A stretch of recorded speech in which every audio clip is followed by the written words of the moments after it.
வணக்கம். நெருப்பு தமிழர் ஐயா. இளையராஜா காப்பிரைட்ஸ் கிளைம் இன்றைக்கு யாரும் தனிப்பட்ட முறையில் என்னுடைய பாடல்களை எடுக்கக்கூடாது, அது நீ எந்த நடிகராக வேணாலும் இருந்துக்க, காப்பிரைட்ஸ் நீ என்கிட்ட வாங்கிட்டு தான் போகணும், இல்லைன்னா உன் மேலே கேஸ் ஃபைல் பண்ணுவேன்னு சொல்லி இன்றைக்கு ஐயா அவர்கள் எல்லாரு மீதும் ஒரு கேஸை ஃபைல் பண்ணுறாரு.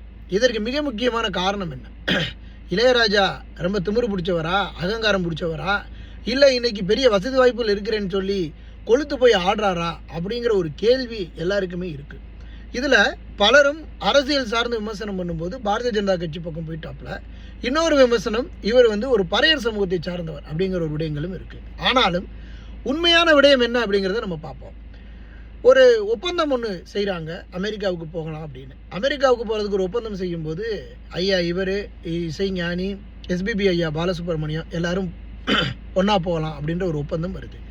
அந்த ஒப்பந்தம் வரும்போது அந்த அந்த ஒப்பந்தம் அழைத்தவர்கள் என்ன பண்ணியிருக்கிறாங்க, இளையராஜா ஐயாவை கூப்பிட்டோம்னா அவருக்கு ஒரு பெரிய தொகையை கொடுக்கணும், எதுக்கு, உங்களுக்கு 1 கோடி ரூபாயை கொடுத்துட்றோம், நீங்களே பாடிடுங்க அப்படின்னு சொல்லி வேற ஒரு இசை குரூப்பை அவங்க அமெரிக்காவிலேயே எல்லா மகாணங்களுக்கும் நீங்களும் கூட்டிகிட்டு போயிடலாம், நீங்கள் அவங்கள வச்சே நீங்கள் பாடிக்கங்க அப்படின்னு சொல்லி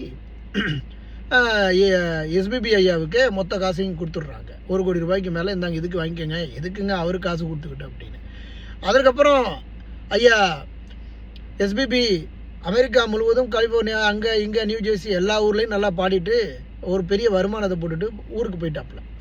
இந்த செய்தி கடைசியாக இளையராஜாவுக்கு தெரிய வந்ததுக்கு பிறகு தான், அதற்கு அப்புறம் தான் அவர் என் பாடல்களை யாரும் தனிப்பட்ட முறையில் பயன்படுத்தக்கூடாது, யாரும் என் பாடலை எடுக்காதீங்க, இல்லைன்னா நான் கேஸ் போடுவேன்னு அதற்கப்புறம் தான் சொன்னார். இதுதான் உண்மையாக நடந்த விடயம். இப்போ சொல்லுங்கள், இளையராஜா மீது தப்பு இருக்கா?